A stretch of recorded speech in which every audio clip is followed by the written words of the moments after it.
As the sun rose for the morning, Leslie and Ava woke up to a good view of the sun rising and thought it was beautiful. However, they still couldn't forget about the incident that occurred last night.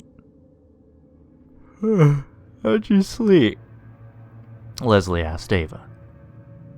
Okay, I guess.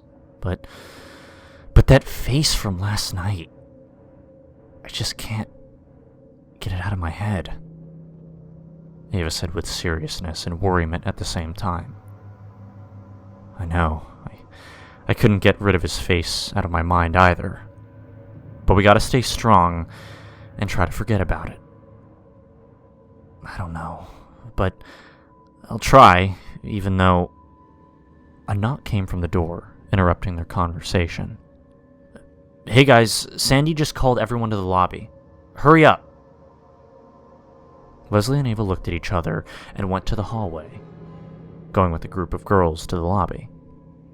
As everyone headed to the lobby, there was breaking news on the lobby TV. This just in. There was another attack on a rented raver house. 2 were sadly murdered, and 15 others were wounded, with stabs and cuts on their bodies. Many witnesses claim that the attacker was none other than Jeff the Killer. Jeff the Killer was supposedly an urban legend who murdered his entire family and vanished without a single trace of him. He's still on the loose. Though, many other people have claimed seeing this pale ghoul in their houses, but not many have proven those claims. Last night, a bunch of college kids claimed that he is very real, though others proclaim that this is just a cop trying to wreak havoc on others just to be famous. The description of him, though, these students claim that he had a pale face, was blinded on his left eye, had a stretched smile to both ears, a white hooded sweater with red stains on it, and was carrying 2 kitchen knives. Also, they think that this guy may also be responsible for the murder of Janice Gomez and Ignacio de la Vega, but nothing has been confirmed yet by the police. The investigation is still on. And now sports. So, you really do exist then, huh? Well then, I guess it's time for us to properly introduce ourselves, you pale-faced ghoul. A figure said while he finished cleaning his knife. Back at the dorms, the dorm lady, Sandy, then muted the TV. Alright ladies, I know most of you were over there, but that's the least of the problem right now. I just got word from our school counselors, and I get the feeling that you're all gonna go nuts when I say this, but classes have been canceled for the rest of the week due to the incident from last night. She was right. Everyone did in fact go crazy, but they were still sad about the loss of the 2 students. Leslie and Ava were excited as well, but felt the loss of the 2 fallen students also. Later on in the afternoon, the whole school then assembled to have a moment of silence for the fallen victims. The 2 from last night, and Janice Gomez.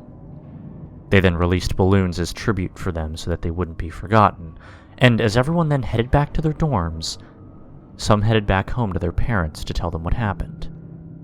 Leslie and Ava then made it back to their dorm. Hey, listen, how about we go do something?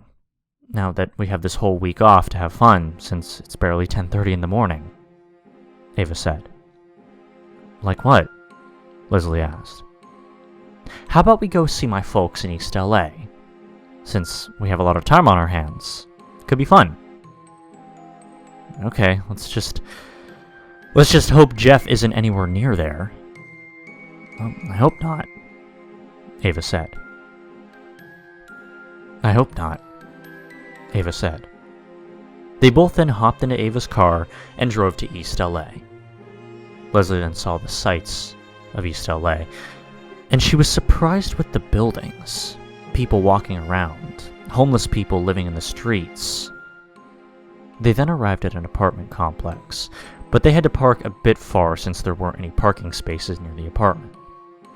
They walked for a bit, both girls were talking to each other, But then Leslie accidentally bumped into a guy who was heading to his motorcycle. "Oh, I'm sorry, sir. I didn't mean to..." "Watch where you're..." the stranger said angrily, but then saw Leslie with a shocked face.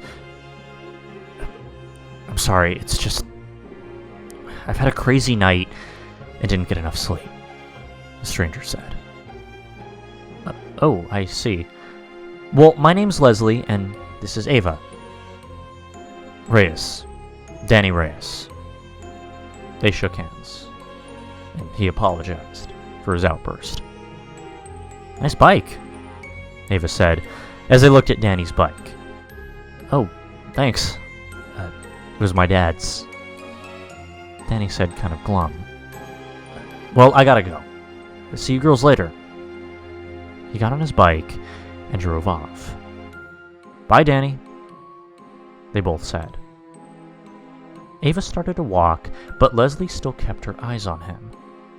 "Leslie, come on," Ava said, grabbing her arm, going into the apartment complex of Ava's parents.